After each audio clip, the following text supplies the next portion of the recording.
There were two guys trying to get him out from the driver's side. I ran around to the passenger's side, pushed the airbag out of the way to make sure no one was in there, he said.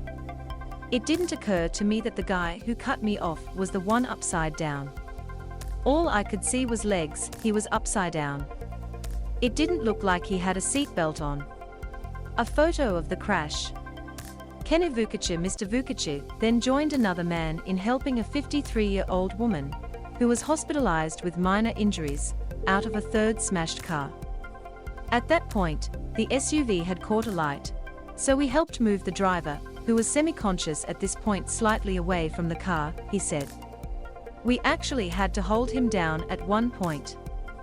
He was yelling out, "Get off me," then passing out again. It was insane. Mr. Vukici, a former bodyguard, said he went into autopilot mode. I'm kind of used to panic situations like that, he said. The SUV driver was treated for a suspected head injury before being taken to Royal North Shore Hospital, where he remains in a serious but stable condition. Loading on Monday night, a NSW police spokesman said officers were yet to formally interview the man or lay any charges. NSW Ambulance Inspector Giles Buchanan praised the bystanders for their quick thinking. A number of bystanders and other emergency service workers who risked their lives to assist these patients are absolute heroes. We can't thank them enough, he said. One of the vehicles was well alight when we arrived. It was an extraordinary effort to get the patient out of the vehicle safely. NSW Fire and Rescue Acting Superintendent Matt Sigmund praised the actions of a nearby traffic management center worker who helped save the trapped van driver, a 31-year-old man who suffered serious pelvic and leg injuries and was taken to St. Vincent's Hospital.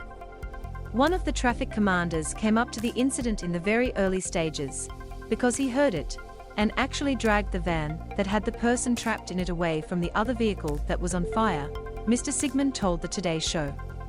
NSW Police Superintendent Rohan Kramzes said the owner of the Kluger was changing his tire in the vicinity of Sussex and Goulburn streets when a man approached him.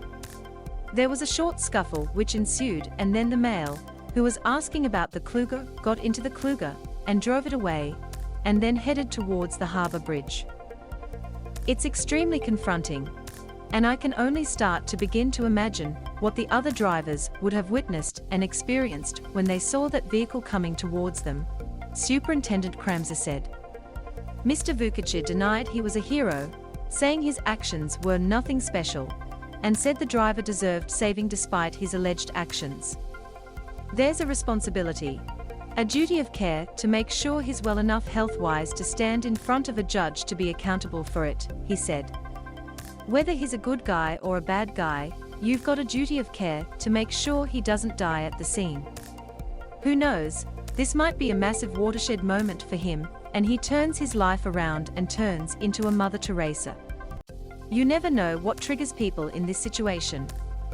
Mr. Vukici said he plans to renew his first aid course.